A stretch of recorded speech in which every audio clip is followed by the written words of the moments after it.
যাই, আজকে আমি আপনাদের ডেকেছি এবং আমার সঙ্গে আছে জেলা সভাপতি তমগ্ন ঘোষ এবং আমাদের এই লোকসভার আহ্বায়ক কিষাণ ঝাওয়ার। আজকে দুটি ঘটনা ঘটে। দিন যত এগোচ্ছে নির্বাচনের দিকে, নিশ্চিত পরাজয় জেনে বুঝতে পেরে তৃণমূল প্রার্থী সুদীপ বন্দ্যোপাধ্যায় অসভ্যতা করাচ্ছেন, নোংরামি করাচ্ছেন। আজকে নাখোদা মসজিদের পাশে 42 নম্বর ওয়ার্ডের বিস্কুট গলিতে একটি চট, প্লাস্টিক, জুতোর গোডাউন বা কারখানাতে ভয়ঙ্কর আগুন লাগে। আমার নিজের বেরোনো ছিল, অন্য জায়গায় পদযাত্রা ছিল। ইনস্পাইট অফ দ্যাট আমি সেখানে খবর পাওয়ার পর আমি ছুটে যাই এবং স্বাভাবিক কারণে আমার সহকর্মীরাও সেখানে উপস্থিত ছিলেন বা আরও আসেন। যেহেতু আমার উপস্থিতি এবং সেখানে তৃণমূলের এমএলএ নেই, তৃণমূলের এমপি কাম প্রার্থী নেই, তাতে জ্বালা হয় তৃণমূল কাউন্সিলর এবং একটু গুন্ডা প্রকৃতির কাউন্সিলর। তো সে সেখানে পুলিশের সামনে সেখানে অভদ্রতা, অসভ্যতা করে এবং ওইখানে আমরা যাওয়াতে তাদের খুব অসুবিধা হয়ে যায়। অসুবিধার কারণ নিশ্চয়ই কারুর জানতে অসুবিধা থাকে না। এবং তারপরে আমি যখন 29 নম্বরে যাই, আজকে 29 নম্বরে কমপ্লিট করি আমি পদযাত্রা টোটাল ওয়ার্ড, যখন আমি নারকেলডাঙ্গা নর্থ রোডে ঢুকি, সেখানে ওখানকার কাউন্সিলর তার সমস্ত 2 সাগরেদ, যাদের একজনের বিরুদ্ধে 3-4টে কেস রয়েছে এবং জেলখাটা আসামি, মোহাম্মদ জামিল এবং মোহাম্মদ আসিফ। এর পূর্বে কি হয়? এর পূর্বে 42 নম্বরে আমাদের সহকর্মী মোহাম্মদ শামীমকে গায়ে হাত দেয়, মারধর করে, কেস হয়েছে বড়বাজার থানায় এবং পুলিশের সামনে। আমি ওসি এবং ডিসির সঙ্গে কথা বলি, তৎক্ষণাৎ ওসি স্পটে ছিলেন, ডিসিকে ফোনে বলি এবং সেই গায়ে হাতটা দেন সেই গুন্ডা কাউন্সিলর মহেশ শর্মা। এ গেল 1। 2 হচ্ছে 29 নম্বরে আমি আমার সহকর্মীদের নিয়ে যখন পদযাত্রা করছি এবং নারকেলডাঙ্গা নর্থ রোডে করছি, সেখানেই মোহাম্মদ জামিল এবং মোহাম্মদ আসিফ তারা বলে মুসলিম মহল্লা মে কিউ ঘুসা। ভয়ঙ্কর কথা। আমি সঙ্গে সঙ্গে প্রতিবাদ করি। এগুলো পুলিশের সামনে হচ্ছে।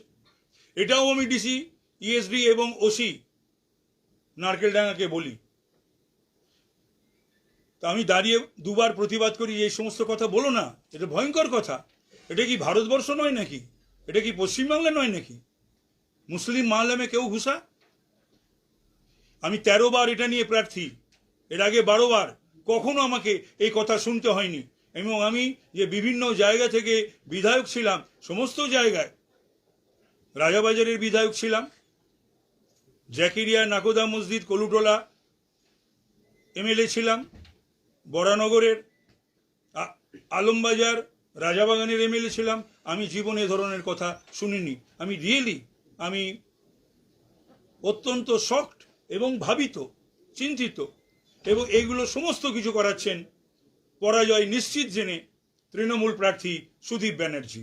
আমি এর তীব্র প্রতিবাদ করছি এবং ইসিকে আমি এক্ষুনি আপনারা চলে যাওয়ার পরই একটি চিঠি ড্রাফট করে ইসিকে দেব, copy to CEO, DEO, CP, concern DCs and concern oasis.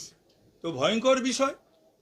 এবং যদি দেখা যায় যে কলকাতা পুলিশ আমাদের এই যে প্রচার অভিযানে ব্যাহত হয়, তাহলে পরে ইসি যেন আমাদের প্রচার অভিযান যেন ব্যাহত না হয়, অব্যাহত থাকে। এবং বেশ কয়েকটা ঘটনা ঘটেছে, সেগুলো যাতে পুনরাবৃত্তি না হয়, তাহলে কিন্তু আমাদের প্রচার যাতে ঠিকঠাক আমরা করতে পারি, ইসিকে সেই দায়িত্ব নিতে হবে, এনসিওর করতে হবে। আজকে কি আপনাকে প্রচারে মানে বাধা দিয়েছে বা ওই এর থেকে এই তো বাধা দেওয়ারও তো থেকেও সাংঘাতিক। বলছি, বলা হচ্ছে যে মুসলিম মহল্লা মে ঘুষা কেউ।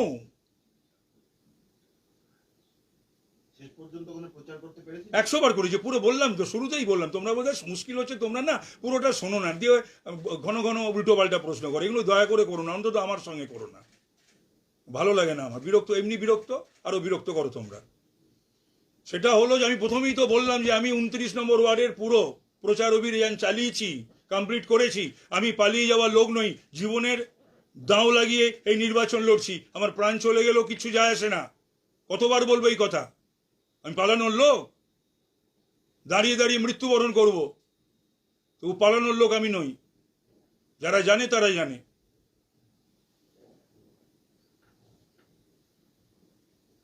এবার যদি আপনাদের কোনো প্রশ্ন থাকে আপনারা করতে পারেন। দাদা, ববি হাকিম আজকে বলেছে আগুনের ওখানে ঘটনায় যে বাড়িতে একবার তল্লাশি হয়েছে, তার জন্য আপনি ভয় পেয়ে গেছেন। আচ্ছা, ববির বাড়িতে কতবার তল্লাশি হয়েছে সিবিআইডিআই? 1। 2 হচ্ছে যে ববিকে আমি চ্যালেঞ্জ জানাচ্ছি যে আমি 13 বছরে এই সরকার ছিল, আমি 13 বছর এমএলএ ছিলাম, মন্ত্রীও ছিলাম 2.5 বছর, ডেপুটি চিফ হুইপ ছিলাম। চ্যালেঞ্জ করছি। ওই যে বলেছে না ওয়াশিং মেশিন ইডি ঢুকেছে, বলুক আমার বাড়িতে ইডি কে ঢুকিয়েছে। আর পার্টি চুপ ছিল। ইডি ঢুকিয়েছে সুদীপ ব্যানার্জি, আর মমতা ব্যানার্জি শেখ শাহজাহানের পাশে দাঁড়িয়েছে। তাপস রায়ও একটা কথা বলেনি। ববির বাড়ির ইডি নিয়ে কথা বলেছে, ববির বউয়ের রান্নাঘর নিয়ে কথা বলেছে। আমারও একটা স্ত্রী আছে বা ছিল, তারও একটা রান্নাঘর ছিল। তো সুতরাং এটা সাবস্ট্যান্সিয়েট করে যে পার্টির থেকে এটা করানো হয়েছিল, তাই পার্টি পাশে দাঁড়ায়নি। 1। 2 হচ্ছে যে ববি এই সমস্ত কথা যেন না বলে, আর ভেবেচিন্তে যেন বলে। ববিকে নমিনেশন না দেওয়ার জন্য কারা না কারা মমতা ব্যানার্জির বাড়িতে কে বাজিয়েছিল, অত অসভ্য ঢিল মেরেছিল কে? 2, এই যখন নারদা নিয়ে কেস হয় এবং জিজ্ঞাসাবাদ হয়, তখন শুভেন্দুর রেফারেন্স দিয়েছিল এই ববি। শুভেন্দু রেফারেন্স দিয়েছিল, নিজের বেলা আঁটিসুটি, পরের বেলা দাঁত কপাটি। শুভেন্দুর রেফারেন্স দিয়ে অভিষেকের দিকে তীর দিয়েছিল, তীরটা ছিল অভিষেকের দিকে। এগুলো যেন ববি ভুলে না যায়। আর ববি আমার দেখা শোনা মেয়রদের মধ্যে মোস্ট অপদার্থ এবং ব্যর্থ মেয়র, যার কলকাতা ইতিহাস সম্বন্ধে, কলকাতার ভূগোল সম্বন্ধে, কলকাতার সংস্কৃতি সম্বন্ধে কোনো জ্ঞান নেই। এবং ওর সময় সবচেয়ে বেশি আনঅথরাইজ কনস্ট্রাকশন কলকাতার বুকে হয়েছে। গার্ডেন ডিচে ওর কেন্দ্র, ও মন্ত্রী, ও মেয়র, 12 জন রমজান মাসে মুসলমান মারা গেছে। এরপর বড় বড় কথা কোন মুখে বলে? ও তো আমার পরে গিয়েছিল শুনলাম, সেটাও বোধহয় আমি যাওয়া শুনে। তাহলে ও কি ছবি তুলতে গেছিল? বা ওকে যারা ডেকেছিল, যদিও এমএলএ এমপি এখনো পর্যন্ত পৌঁছয়নি। তো সুতরাং কোনো কিছু কথা বলার আগে যেন ভাবনা চিন্তা করে বলে। আর আমার বিরুদ্ধে যদি ববির কাছে কেন, কারুর কাছে যদি কোনো দুর্নীতি সংক্রান্ত তাপস রায়ের ইনভলভমেন্ট থাকে, সেটা যেন এখনই সেটা প্রেস করে জানায়। বা ওদের অনেক এজেন্ট দালাল আছে ইডি সিবিআই, তাদের কাছে যেন কাগজ দিয়ে দেয়। এটা খুব দুঃখের এবং দুর্ভাগ্যের। অরূপের ভাই স্বরূপের বাড়িতেও ইনকাম ট্যাক্স গেছিল, সেটা নিয়েও মুখ্যমন্ত্রী বলেছিলেন। কিন্তু আমি জানি না কোন অজানা কারণে, অজ্ঞাত কারণে মাননীয় মুখ্যমন্ত্রী, তিনি হয়তো জানতেন যে এটা তো দলের তরফ থেকেই করা হয়েছে, আর কি বলবো। তিনি কিন্তু আমার বাড়ির প্রসঙ্গ একবারও তোলেননি, নিজেও একবারও ফোন করে ডাকেননি, বা আমার বাড়িতে কাউকে ফোন করেননি, বা কাউকে পাঠানো নেই। তো সুতরাং এই ঘটনা যদি ঘটতো ববির সঙ্গে, ববি তো এর আগে দুবার তো আমি বললাম যে একবার কারা না কারা বাজিয়েছিল, ঢিল ছুঁড়েছিল মমতা ব্যানার্জির বাড়িতে নমিনেশন না পেয়ে, আর একবার নারদা প্রসঙ্গে শুভেন্দুকে ঢাল করে, শুভেন্দুর বিবৃতিকে ঢাল করে রেফার করে অভিষেকের দিকে তীর ছুঁড়েছিল। তো এগুলো কিন্তু সব আমাদের স্মৃতিতে রয়েছে, ভুলে যেন না যায়। আর তারপরেও তো অভিষেক বন্দ্যোপাধ্যায়ের কাছে নাকি কটাক্ষ শুনেছিলেন ফিরাদ হাকিম, মানে যখন শুভেন্দু অধিকারীকে ঢাল করে যখন এগিয়েছিলেন। না না, এরা হচ্ছে কি, এরা যখন যেমন পারে তখন সেরকম কথাটা বলে। কারণ ব্যাপারটা হচ্ছে মমতা ব্যানার্জি না থাকলে এরা ক্যাবিনেট মন্ত্রীও হয় না আর মেয়রও হয় না, সেটা বাংলার লোক জানে, সকলেই জানে। তো হয়েছে, তাই এত বড় বড় লেকচার দিচ্ছে, কথা বলছে, বলুক। নারদা কাণ্ড কি কেডি সিং এর টাকা দিয়ে বেসিক্যালি ঘটানো, মানে করানো? আমি কি করে জানবো? সেটা তো ওই বলেছে, ওই তো বলেছে, আমরা শুনেছি। সেই জন্য বললাম না, নিজের বেলা আঁটি ছুটি, পরের বেলা দাঁত কপাটি। কোনো কিছু কথা বলার আগে যেন একটু ভেবে চিনতে বলে, আর আমার সম্বন্ধে বলার আগে যেন অত্যন্ত ভেবে চিনতে বলে।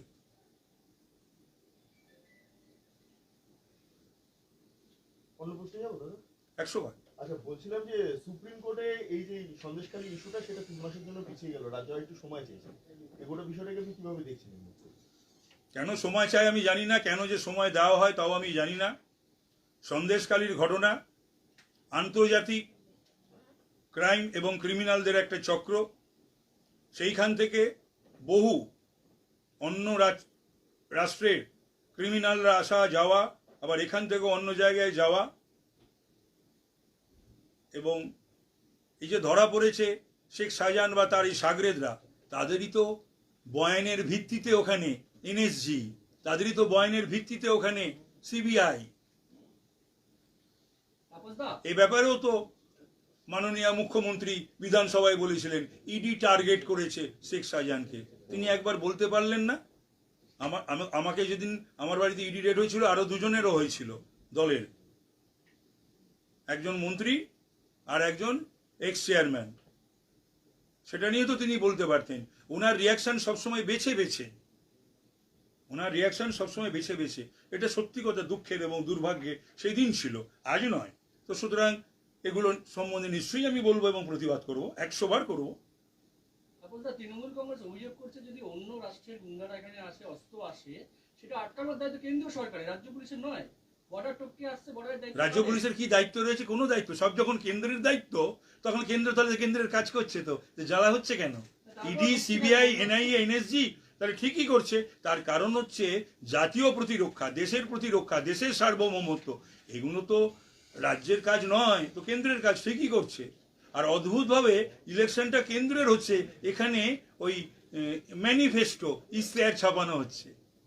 জাতীয় পররাষ্ট্র নীতি, জাতীয় নীতি, প্রতিরক্ষা, জাতীয় শিক্ষানীতি, জাতীয় অর্থনীতি, এটা কি রাজ্যের ভোটে হয় নাকি? এই কেন্দ্রের ভোটে হয়। এটা তো রাজ্যের ভোটের সঙ্গে সম্পর্কিত নয়। কেন্দ্রের কি নজরদারি অভাব আছে, যার ফলে অস্ত্র ঢুকছে, অন্য লোক আসছে? বিষয়টা হলো যে কেন্দ্র, ফেডারেল স্ট্রাকচারে কেন্দ্র এবং রাজ্যের মধ্যে একটা সুসম্পর্ক থাকবে। আপনি দেখেছেন কোন রাজ্য সরকারকে এইভাবে ঝগড়া করতে কেন্দ্রের সঙ্গে? কোন মুখ্যমন্ত্রীকে অহরহ অনর্গল কেন্দ্রের বিরুদ্ধে খালি কেন্দ্রের সঙ্গে ঝগড়া করেই গেলেন। তাহলে রাজ্যের উন্নতিটা, রাজ্যের কাজটা কি করে হবে? সব সময় ঝগড়া করলে হয়? সব সময় গাল পাড়ছেন, সব সময় ঝগড়া করছেন। নবীন পট্টনায়ক করে? কোন মুখ্যমন্ত্রী এত কথা বলে বলুন আপনি? এত তো বাংলারও মুখ্যমন্ত্রী ছিল, এত তো ভারতবর্ষের বিভিন্ন রাজ্যে মুখ্যমন্ত্রীরা রয়েছেন।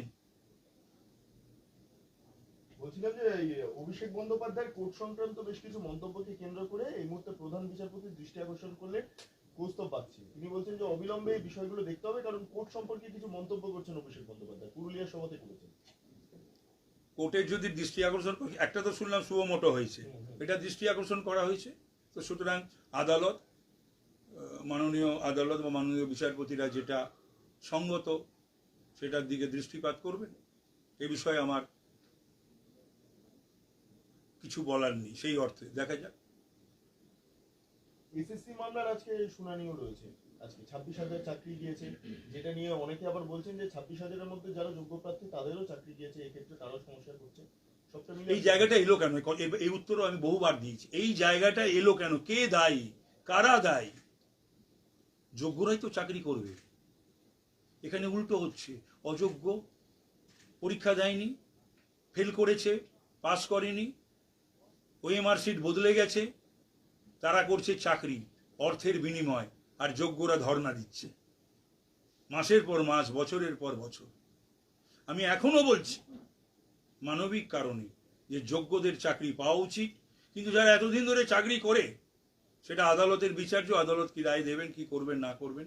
সরকার বলেছে, তো আমি বলবো যে চাকরি তাদের পাওয়া উচিত, দেওয়া উচিত। শিক্ষকের চাকরি কোনো অবস্থাতেই নয়। এরা যদি শিক্ষকতা করে, শিক্ষকরা হচ্ছে জাতির ভবিষ্যৎ গড়ে, সমাজের ভবিষ্যৎ গড়ে, মানুষ তৈরি করে। মানুষ গড়ার কারিগর হচ্ছে শিক্ষক। যদি তাদের যোগ্যতা না থাকে, তাদের যে ধরনের যোগ্যতা আছে সেই ধরনের চাকরি করবে। শিক্ষকতা করবে কেন?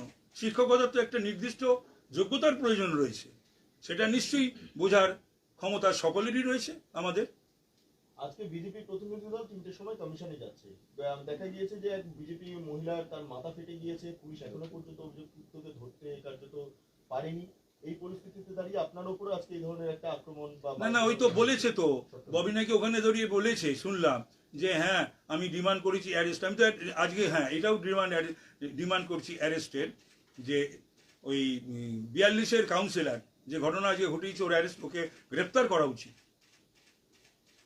1, 2 হচ্ছে ওই মোহাম্মদ জামিল এবং মোহাম্মদ আসিফ ওই ধরনের ভয়ঙ্কর কথা বলার জন্য ওদেরও গ্রেপ্তার করা উচিত। কিন্তু ফিরহাদ গিয়ে বলছে ওখানে যে গ্রেপ্তার করবো বলে গ্রেপ্তার, না, গ্রেপ্তার করবো বলে গ্রেপ্তার করবেন না তো। 13 বছর ধরে এই করেছো বলেই তো তোমরা ঘরে ঘরে বাংলায় শেখ শাহজাহানের জন্ম দিয়েছো, জয় হাজরার জন্ম দিয়েছো, উত্তম সর্দারের জন্ম দিয়েছো। চালিয়ে যাও, বাংলার মানুষ যতদিন তোমাদের চালাতে দেবে চালাবে। কিন্তু তারপরে মনে রেখো যে কংগ্রেসের থেকে বা সিপিএমের থেকে বড় দল, বড় পার্টি কিন্তু তৃণমূল নয়। আজকে ওদেরও গুন্ডামি মানুষ দেখেছিল, উদ্ধত্ত দেখেছিল, রক্তচক্ষু দেখেছিল কংগ্রেস সিপিএমের। আজকে হাল ওদের কি? তার থেকে বড় দল তৃণমূলও নয়, আর তাদের থেকে বড় গুন্ডা তৃণমূলেও আসে বলে আমার মনে হয় না। না, যাবো না। আমি ইলেকশন কমিশনকে চিঠি পাঠাচ্ছি, অ্যাড্রেস টু ইসি, মানে চিফ ইলেকশন কমিশনারকে অ্যাড্রেস করে চিঠি দেবো, copy to CEO, DEO, commissioner of police, DC central, DC ESD, OC Barabazar and OC Narkeldanga. এখানে কাউকে সেন্সর করা বা কাউকে অ্যাবস্টেন করার কি কোনো দাবি জানাবেন, যে কাউকে সেন্সর করা হোক যাতে আপনাকে বাধা না দেওয়া হয়, এই রকম মানে দাবি? না, কাউকে না, ব্যাপারটা হচ্ছে EC to NCO, if not Calcutta police or Bengal administration, তো ইসি টু এনসিও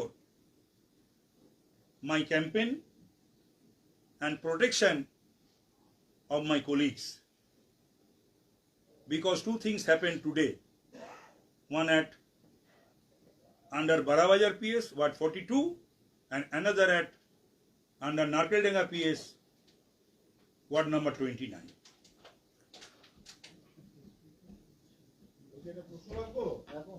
মানিকতলা বাজার এলাকায় কাউন্সিলরের বিরুদ্ধে পোস্টার, কাউন্সিলরের স্পষ্ট মানে তিনি বলেছেন যে ওনার দলেরই একাংশ এই পোস্টার দিচ্ছে গোষ্ঠীদ্বন্দ্ব চরমে। 27 নম্বর ওয়ার্ডে এই ঘটনাটা ঘটেছে। মীনাক্ষী গুপ্ত এই অভিযোগ করেছেন। হ্যাঁ, এরকম প্রায় সব ওয়ার্ডেই পাওয়া যাবে, দেখা যাবে। তাহলে ভেবে দেখুন, তৃণমূল কাউন্সিলরের বিরুদ্ধে তৃণমূলীরাই পোস্টার মারছেন। তবে সততা রয়েছে মীনাক্ষীর, আমি বলবো যে অন্তত বলেনি যে বিজেপি পোস্টার মেরেছে, তৃণমূলীরাই পোস্টার মেরেছে। এই জন্য আমি ওকে অন্তত সাধুবাদ জানাই। তাপসদা, যদি শহরে কোনো অগ্নিকাণ্ড ঘটে তাহলে স্থানীয় প্রশাসন হিসেবে মেয়রকে তো ছুটে যাওয়া আগে দরকার, সেখানে আপনি আগে পৌঁছে গিয়েছিলেন, গিয়ে সেই জ্বালা থেকেই তো কাউন্সিলরের জ্বালা যন্ত্রণা হয়েছে আর ফিরাদের জ্বালা যন্ত্রণা হয়েছে। চাই থেকে এটা বলেছে, কিন্তু বললে তো শুনতে হয়, সেজন্য শব্দ ব্রহ্ম একটু চিন্তা ভাবনা করে যদি ব্যবহার করে প্রত্যেকেই ভালো হয়, কেন বললে শুনতে হবে।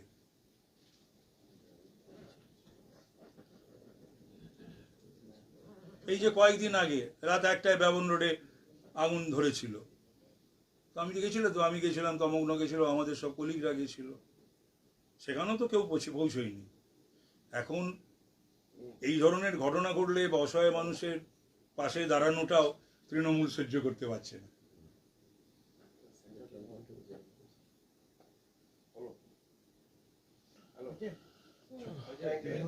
বলছি ওই ফিরাদ হাকিমের যে ক্যান্ডিডেট হওয়া নিয়ে বা মনোনয়ন নিয়ে আপনি একটা বিষয় উত্থাপন করলেন না, কেসটা কি একটু বলবেন? কি ওই যে মমতা বন্দ্যোপাধ্যায়ের বাড়িতে কারা ঢিল ছুঁড়েছিল? আরে তখনই তাপস পাল নমিনেশন পেয়েছিল, ওকে নমিনেশন দেয়নি বলে ক্রুদ্ধ হয়ে গেছিল। ক্রুদ্ধ হয়ে গিয়ে কারা না কারা নিয়ে গিয়ে লোক জোল দলবল নিয়ে গিয়ে মমতা ব্যানার্জির বাড়িতে হামলা করেছিল, ঢিল ছুঁড়েছিল ফিরাদ হাকিম। আবার এই কিছুদিন আগে ওই প্রশ্ন নিয়ে, ওই নারদা নিয়ে ওকে কিন্তু শুভেন্দুকে রেফার করতে হয়, এটা মাথায় রাখতে হবে। কত জ্বালা যন্ত্রণা থাকলে শুভেন্দুকে রেফার করতে, দল তো জানে দুবার করেছে, ও একবার নয়, রেফার করেছে। শুভেন্দুর কথার, শুভেন্দুর যে যুক্তি তাকে ওই দিয়েছে, সিলমোড় দিয়েছে, দিয়ে তীর দিয়ে দিয়েছে অভিষেকের দিকে। সব মানে নিজের বেলায় সব না আটি সুটি, পরের বেলায় দাঁত কপাটি।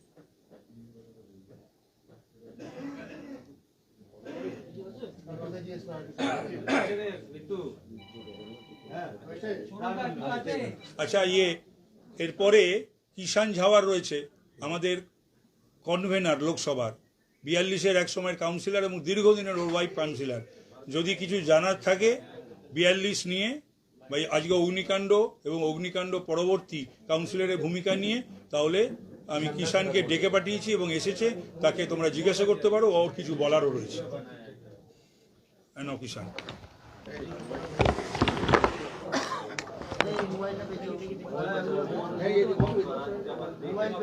চলবে।